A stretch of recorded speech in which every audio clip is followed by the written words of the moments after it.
Hey everyone, it's Jeremy. Welcome back to Pokemon Gold. This is turn 64, and let's jump into things. So, a little bit of a light turn compared to some of our more recent ones, but still plenty of interesting things going on. We'll go ahead and blitz through everything, take a look at what is happening, watch some specific things if we need to, and then take an overall look at the board state. So, first, we've got this is the AI claiming the Throne of Life. Okay. We cast Eternal Pyre. Very cool.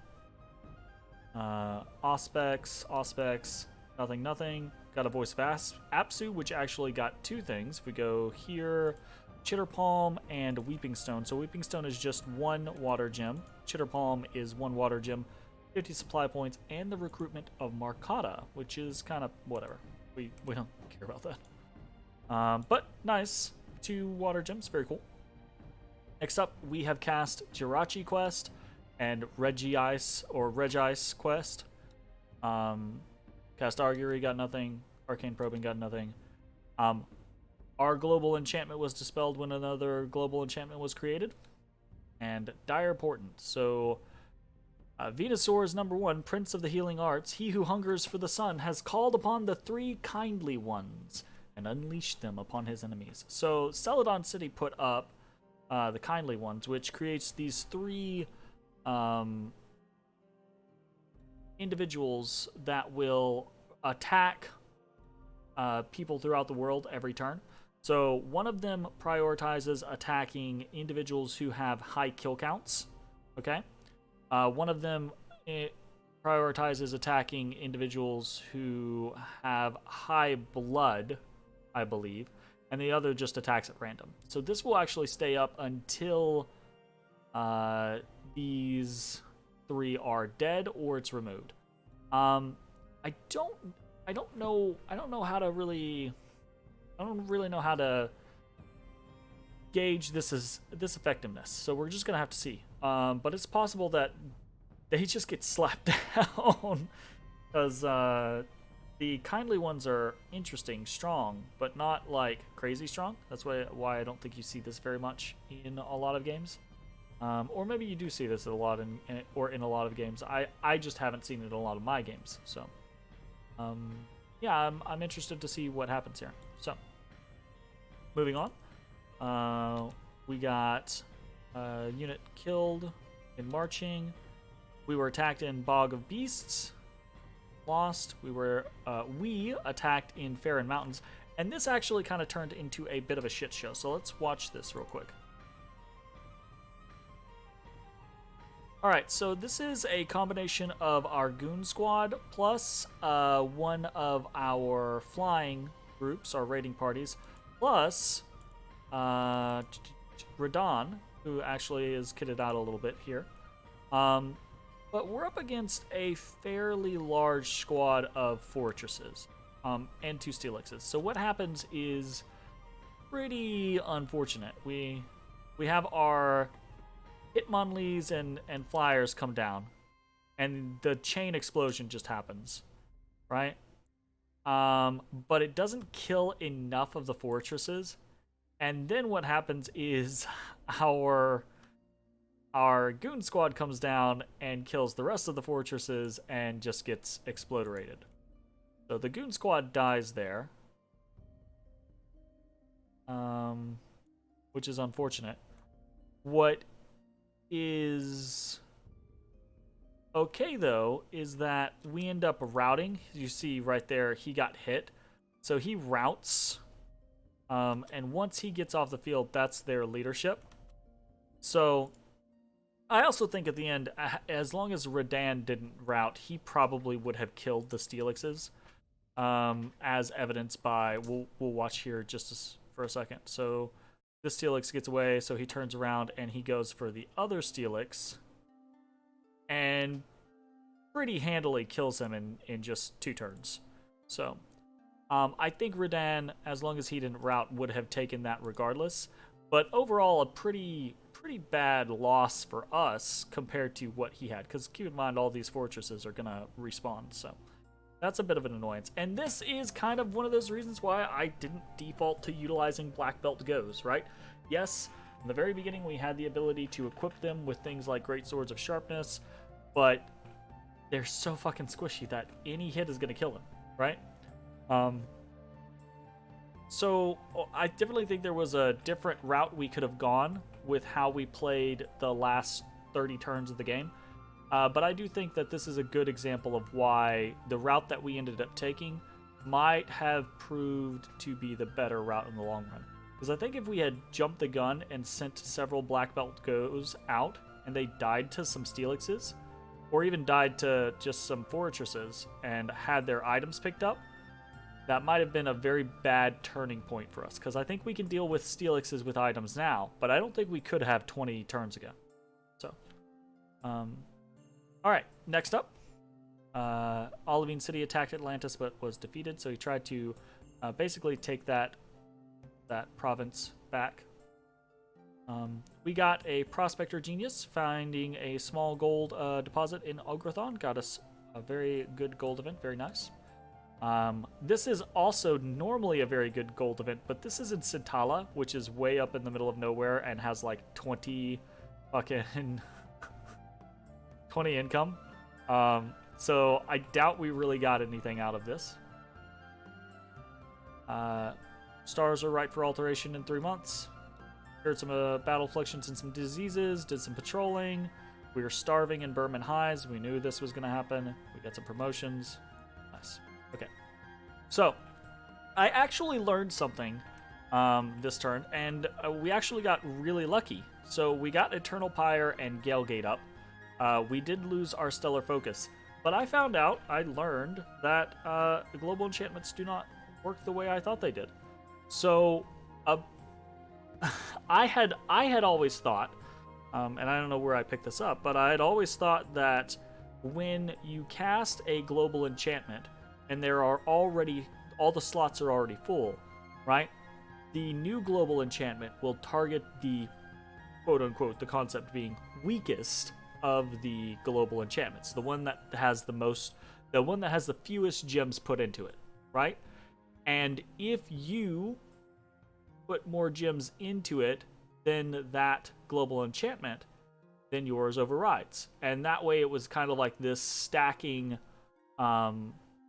scenario, going from earlier in the game, right, you put up weaker enchantments and you put fewer gems into them, whereas later in the game you're putting up higher enchantments and you're putting more gems into them to try to keep them up for longer periods of time. Gotcha, right? That's how my brain had worked it out. That is absolutely not correct. How it works is when the slots are filled, you cast a global enchantment. The game, sorry about that.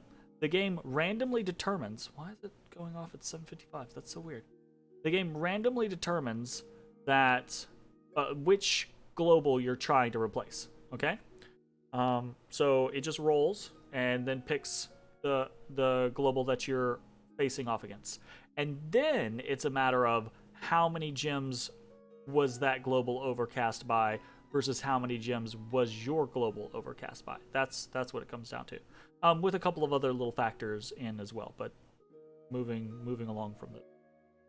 So we actually had the chance, right? I had assumed that we were going to cast Eternal Pyre and it was going to replace our Stellar Focus. We actually did lose our Stellar Focus this turn, but we lost it because Celadon's The Kindly Ones went up against our Stellar Focus and replaced it. We got Eternal Pyre because our Eternal Pyre went up against Atlantis's Mother Oak and replaced it. So that was a very big gamble that paid off because I did not understand the mechanics of how that actually works. So we got very, very lucky there. Because if that had gone up against Earthblood Deepwell or Well of Misery, or if it had gone up against my own Galegate, that would have been a completely different matter.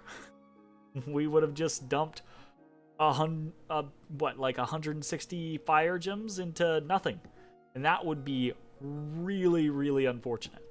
But we did get lucky. We got Eternal Pyre up. Now we have Eternal Pyre on Galegate. Very nice. Okay, so let's actually take a look at the score graphs real quick. So province-wise, we're kind of sitting in that limbo state where we're above everyone else, but we're nowhere near Pewter, right? Ports, whatever. Income, we're up there at the top, though we took a bit of a slight hit this turn, and I don't really know why. I'm not really sure.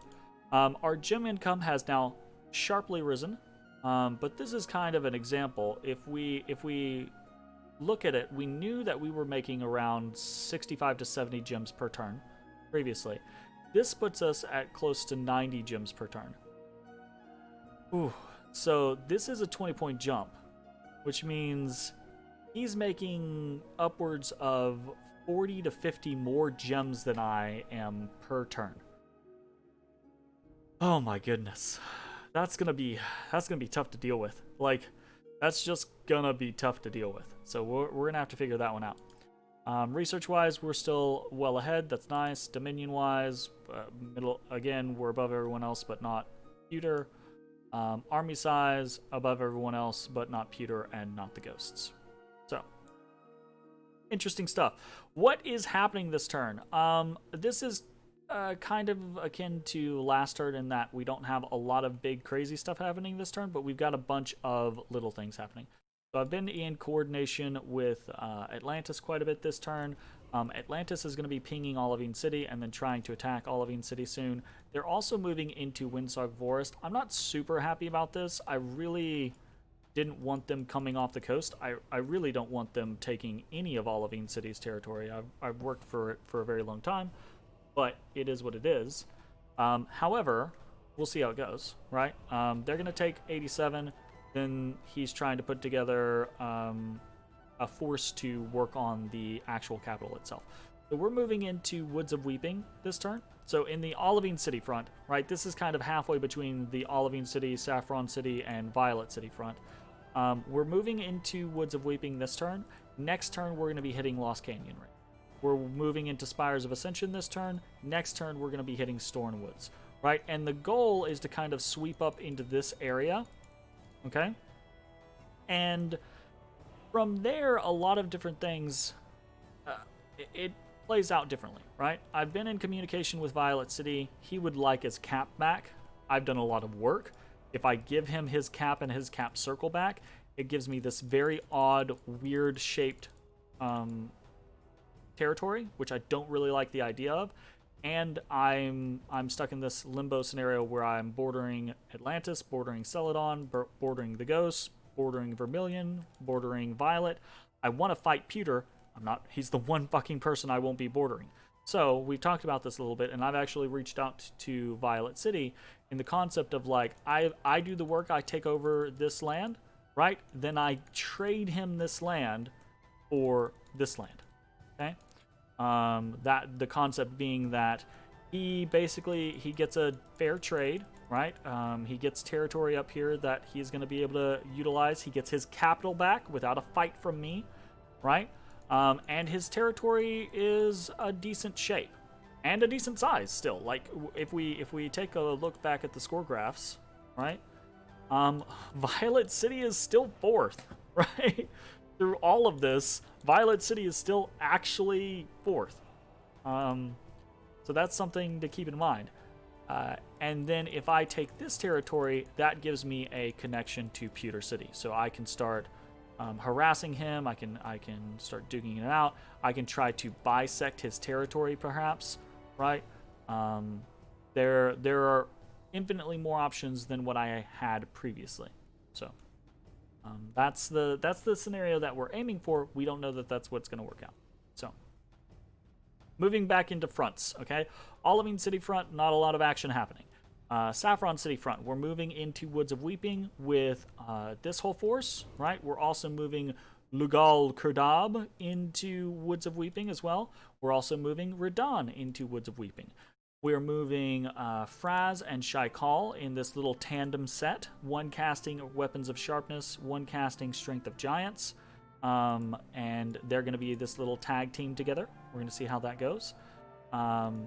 We are holding with Ilvik because he's going to Modic is moving in with a bag of wine.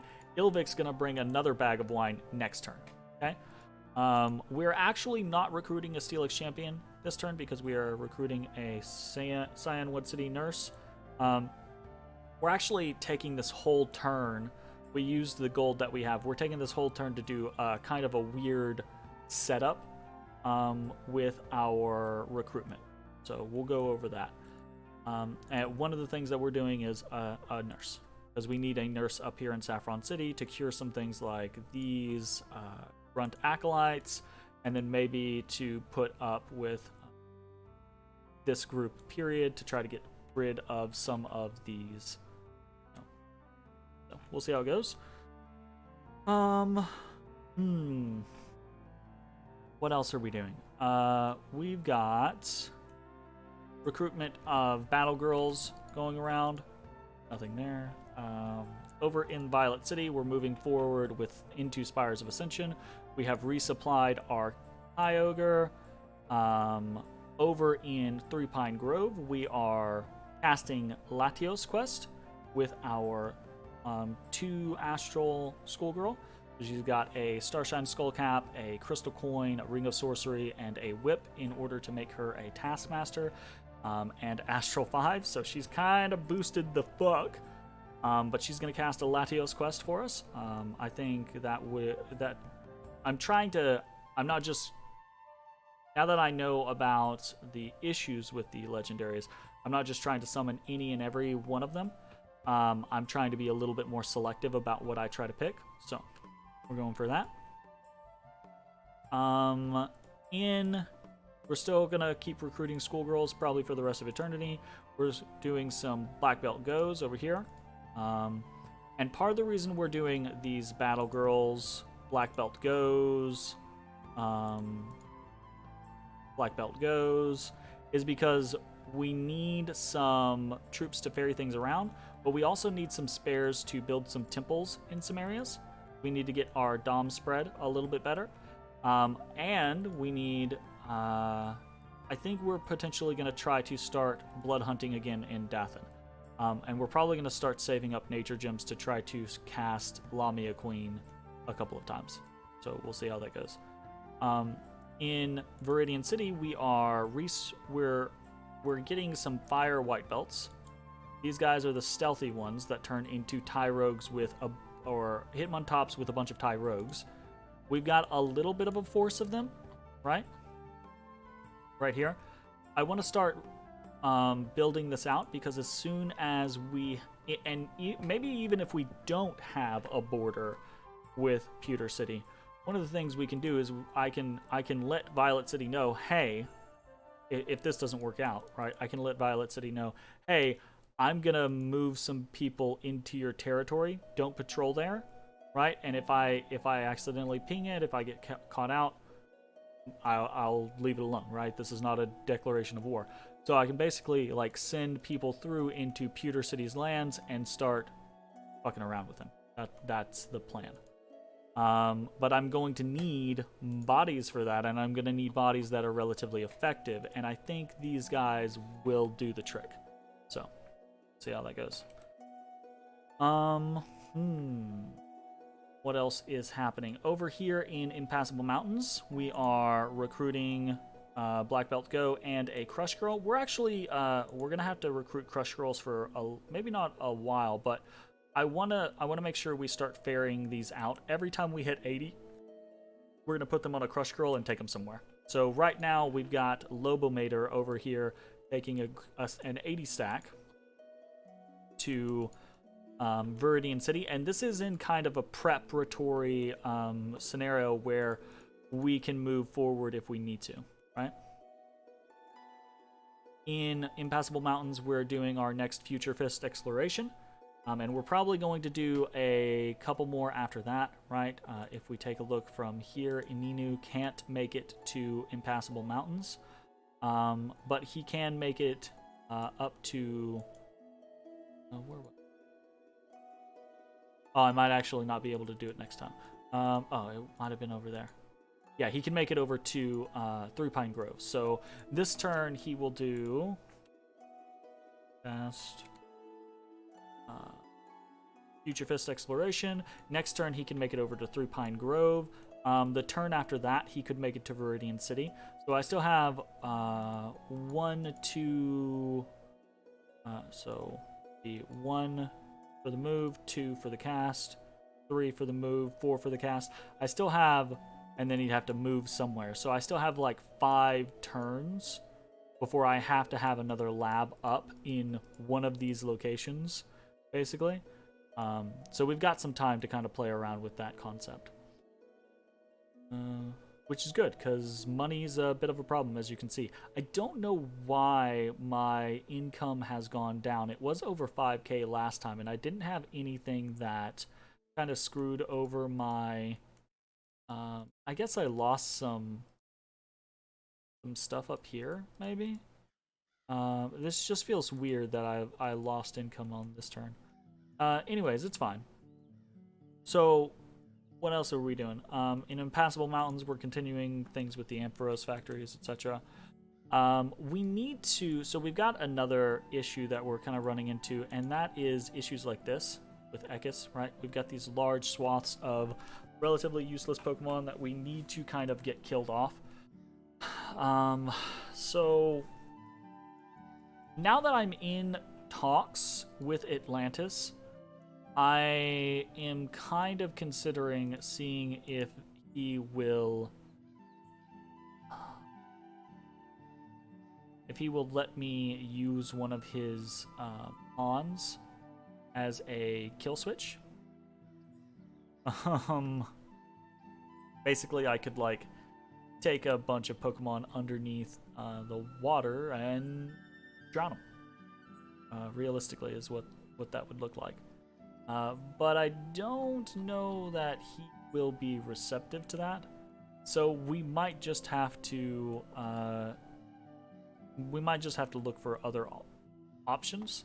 And one of those other options is going to war with someone. So we can go to war with someone like Pewter City, or if things don't work out with Violet City, or Vermilion City, and we can just send these big chunks of kind of useless armies at them with the intention to kind of just die, right? And we don't care about losing them. Another thing that we're considering doing, and we're probably going to do, is we're probably going to use a lot of Pokemon like these, especially these sacred ones, right? Which are free. Versus the 11 gold per year.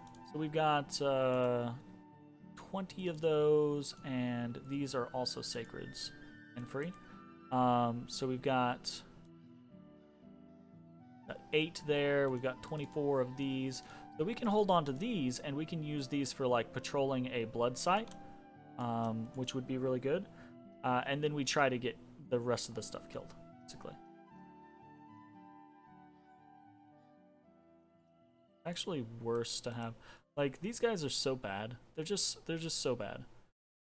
Oh, good. They're just so bad.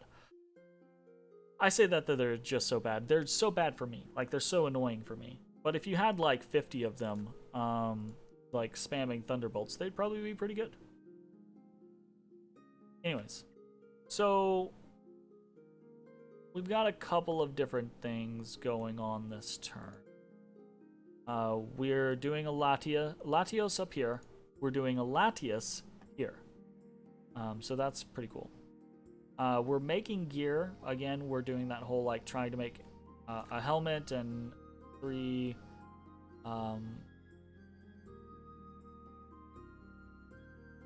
miscellaneous slots just to try to continuously pad people out. Discount Mew the Jirachi, right? We got this guy, and he's pretty cool. The reason he's pretty cool is because he's got pretty decent paths, crystal paths, right? He's got regeneration. He's not super strong or anything like that, but he casts Will of Fates at the beginning of a fight. So we're immediately moving him all the way up here to Amikria, and the plan is to try to bring him into the fight in Lost Canyon range, right? So we're probably going to, he's probably going to be the next person that we outfit, right? We'll have Might, we're going to have we're going to have an Amulet of Anti-Magic, We're going to have a Crown of Lead. And the reason why we're focusing on that is because he has pretty shit magic resistance. So we're going to try to get his magic resistance above 20. Crown of Lead and Amulet of Anti-Magic will put him at 21, which is pretty good, because then he can do something like Iron Will on himself, and that puts him at 25, should be. So that's not bad. So that's pretty good.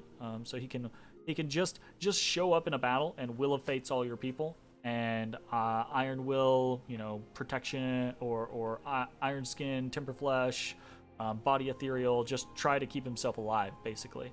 And that's pretty important. So that's cool. And then we're also doing a bottle of living water that we're going to throw on him, just in case he gets assassinated, right? So the bottle of living water should hopefully allow him enough time to use either his skills or cast some spells and survive an assassination. Doom Desire is pretty interesting, by the way. Got a pretty big area of effect, but it's got a very long cooldown. But it's pretty cool. So, anyways, hold on. I think that's pretty much it. So our Regice we're holding for now. The plan is to probably combine him with someone else. We're actually recruiting a Crush Girl, as well as some Black Belt Goes and some Prodigies. We're bringing our Articuno back, and the plan, I think, is to bring the Articuno, the Regice, and this guy floats, which means he can cross rivers and is unaffected by snow. The Articuno flies, and then if we have the right people involved, right? We've got this pretty big goon squad of Polyraths, as well as, and they're amphibious. These guys are not amphibious, so we wouldn't be able to take them, which is a bummer. But we've also got all the Vaporeons, which are amphibious. And I keep saying amphibious a lot. I'm not suggesting we attack Atlantis, but we could cross this river into Vermilion City, and we could do that very quickly. Vermilion City is right here, so we could go 1, and before he could really react, we could go 2, 3, 4, and we're just on him, right? So I don't know if that is something that we're going to consider. But it's definitely an option, so we'll see how it goes. And I think a big ol' frost-fended Wrath of Winter, or whatever it is that Articuno does, army would be pretty interesting / tough. So we'll see how that all kind of like works out. I think that's mostly it. We're doing some work, but we're kind of biding our time, waiting for our gyms to build back up. And we're waiting for the results of these big battles with Olivine City to play out, realistically. So I think that's pretty much it for the turn. Research-wise, we'll have Enchantment 8 next turn, which is nice because that means Kyogre is going to be able to cast Mass Regeneration, which is cool. I definitely want that to happen. And then we move on to Construction 8. And then onwards to Alteration 9. We'll see how it goes. Alright. I think that's going to be it for the turn. I'll see you all next time. Bye, everybody.